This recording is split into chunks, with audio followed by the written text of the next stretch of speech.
Latvijas iedzīvotāji. Mēs pārstāvam Kristīgo demokrātu savienību, un man vārds ir Edmunds Visockis. Mūsu lozungs ir par godīgu, gudru un labāku Latviju. Kristīgo demokrātu idejas un pozitīvā pieredze Eiropā. Tas ir drošākais pamats Latvijas turpmākajai attīstībai. Kristīgie demokrāti ir liela partija, kas plaši pārstāv Eiropu. Tā ir Vācijā, Beļģijā, Holandē, Itālijā, Luksemburgā, nozīmīgs spēks arī Austrijā, Šveicē, Spānijā, Grieķijā, Francijā un līdz ar to arī ietekmīgākais spēks Eiropas parlamentā. Mēs esam daļa no šī spēka. Tāpat kā pēckara sagrauto Eiropu kristīgie demokrāti pacēla līdz šo dienu labklājībai, tāpat mēs to izdarīsim arī pēc šīs krīzes un veidosim Latvijas Kristīgo demokrātu savienību ar jauniem spēkiem. Tātad jautājums ir par to, kā to attīstīt. Mums ir savs Maršala plāns, kā attīstīt Latviju. Šādu plānu izmantoja Eiropa pēc Otrā pasaules kara un 20 gados sasniedza fantastiskus rezultātus. Milzīgs potenciāls ir patentēti izgudrojumi, efektīvākas tehnoloģijas un to gala produkti. Kristīgo demokrātu savienības stratēģija ir piesaistīt Eiropas Savienības struktūra fondus un citus finansējuma avotus. Inovatīvo tehnoloģiju un to gala produktu attīstībai, patentēšanai un ražošanai Latvijā. Patenti dod iespēju izmantot monopolu tiesības 20 gadus. Unikālas un ievērojami labākas tehnoloģijas salīdzinājumā ar pašlaik esošajām pasaulē bez problēmām var piesaistīt investorus, uzsākt ražošanu Latvijā, vietējām vajadzībām un eksportam. Tas nodrošinās jaunas darba vietas, vispārējo ekonomikas un ar to saistītās infrastruktūras attīstību. Tātad ieguvēji būs visi Latvijas iedzīvotāji. Piemēram, man kopumā ir sagatavoti 6 patenti ekoloģiski orientētas zaļās enerģētikas un apkures jomā. Šie risinājumi ir vairāk kārtīgi efektīvāki, lētāki un vienkāršāki par pašais izmantojamām tehnoloģijām. Tas ir tieši tas, kas vajadzīgs Eiropas Savienībai – energoneatkarības, energoefektivitātes, klimata izmaiņu, vides aizsardzības un citās jomās. Šādi mēs varam piesaistīt miljonus no Eiropas Savienības fondiem. Šās produkcijas noiet tirgus ir visas attīstītākās valstis. Līdz ar to mēs varam runāt par daudzus miljardus latu lielu apgrozījumu, ko iegūs Latvijas valsts. Nesalīdzināmi vieglāka būs izkļūšana no ekonomiskās pasaules krīzes un Pasaules bankas aizdevuma atdošana. Es pašlaik piedalos projektos, kuru Eiropas Savienības līdzfinansējums jaunu tehnoloģiju attīstībā pārsniedz 2 miljonus latu. Un būs arī nākamie projekti. Par saviem pētījumiem es saņēmu Eiropas Savienības atzinības certifikātu National Energy Globe Award. Tur piedalījās 130 valstis no visas pasaules, un mēs bijām labākie, kas pārstāja savas valstis. Kā atzīmīgs novērtējums no Eiropas Savienības enerģētikas komisāra Andra Piebalga kabineta. Tas ir nopietna atbilde Putina sistēmai, kā iekarot Eiropu. Jaunu un efektīvo tehnoloģiju izmantošana jāatbalsta ar likumu, piemēram, Eiropas Savienības stratēģiskais mērķis 20-20-20, kad līdz 2020. gadam par 20% jāsamazina kaitīgās emisijas un jāpaukstina energoefektivitāte. Un, ja mēs sāksim ražot Latvijā jaunās inovatīvās tehnoloģijas un piesaistīsim ārzemju investorus, tad pasūtījumi būs milzīgi. Un mēs varēsim apgādāt visu Eiropu ar mūsu saražotajiem jauno tehnoloģiju galaproduktiem.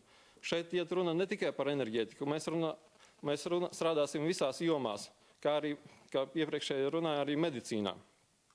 Latvija pilnībā spēj sevi nodrošināt ar enerģiju, izmantojot atjaunojamos enerģijas resursus un sakārtot šo nozari pat eksportēt pārpalikumu. Šādi mēs samazināsim izmaksas un ieguvēji būs visi Latvijas iedzīvotāji, jo paaugstināsies dzīves līmenis un samaksāsies komunālie maksājumi par elektroenerģiju, gāzi,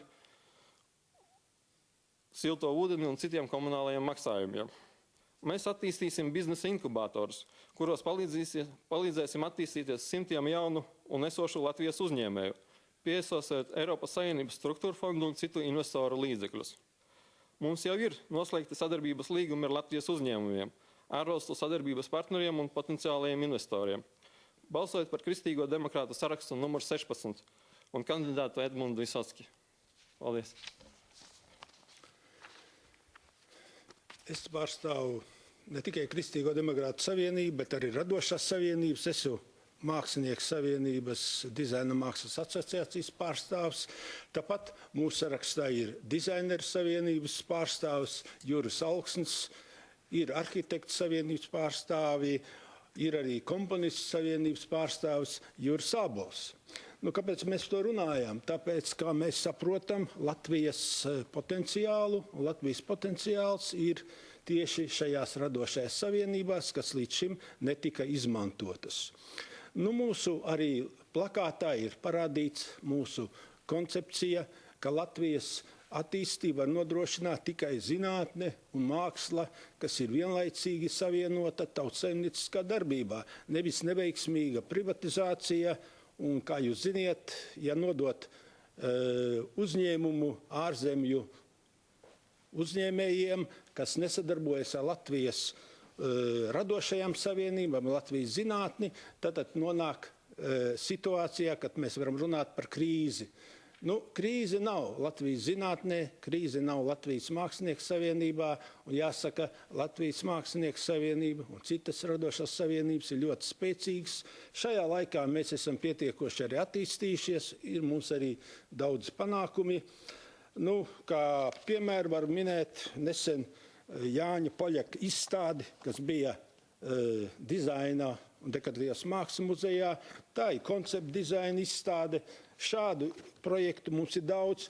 Jāsaka, ar šādu pieeju, ja mēs koncentrējamies uz šiem radošajiem konceptuālā dizaina sasniegumiem, uz Latvijas zinātni, mēs varam kaut vai mēbeļu ražošanu 10-kāršot finansiālā ziņā, ieviešot arī jaunu pozitīvu devumu Eiropas Savienības problēmu risināšanā. Katrā ziņā tā pieeja, kad mēs iesaistīsim Latvijas tautsaimniecībā zinātni un Latvijas mākslu, dos pozitīvu pienesumu arī Eiropas problēmu risināšanā. Jāsaka, kā tagad runā daudzas valstis par krīzi, jāsaka, tāda valsts kā Dānija, kas ir, starp citu, mazliet mazāka par Latviju, bet tā ir dizaina lielvalsts. Viņa nodrošina savu valsts iedzīvotāju labklājību, apmēram algas ir pietiekošā, liekas augstākais līmenis tieši Eiropas Savienībā. Latvijas māksla nav nemaz sliktāka, tieši otrādi, viņa ir savi sasniegumi, sava tāda pozitīva pieeja, un var minēt tikai to faktu, ka Latvijas mākslinieku savienība pēc skaita ir trešā lielākā iepriekšējā savienībā, tā saucamajā Padomu savienībā, aiz Krievijas Federācijas, Ukrainas, un potenciāls visās jomās, dažādās nozarēs, no koka, metāla, stikla, citu nozaru ir pietiekoši, lai veidotu jaunu rūpniecības produkciju šajās Eiropas Savienībā, kuras skarus krīze. Kā jau minēju, krīze nav zinātnē. Cita lieta, kā līdz šim netiek pielietota Latvijas zinātne ražošanā, un ārzemju uzņēmumi, kur iegādājušies Latvijas uzņēmumus, ir nonākuši krīzē. Te varētu minēt arī tādu negatīvu piemēru, kā pagājušo gadu mēs zaudējām stikla ražotnes Līvānos, Grīziņkalns, akciju sabiedrība.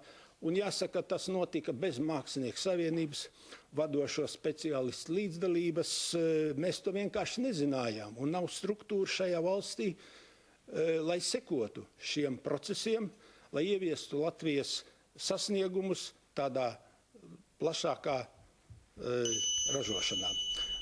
Kā vēl vienu negatīvu piemēru var minēt to, kā ir plāns Vācijas lobbyiem, uzņēmējiem likvidēt stikla ražošanas nozari, tādu kā elektrospulģu ražošana. Elektrospulģu ražošana ir ļoti perspektīva lieta, jāsaista ar Latvijas dizainu, un mēs to nepieļausim. Tātad mēs Eiropas parlamentā pārskatīsim šo kļūdaino Eiropas parlamenta lēmumu, tādā veidā aizsargāsim Latvijas uzņēmējus. Balsojiet par Kristīgo demokrātu savienību, par patiesu brīvu un taisnīgu Latviju ar Kristīgo demokrātu savienību sarakstu numur 16.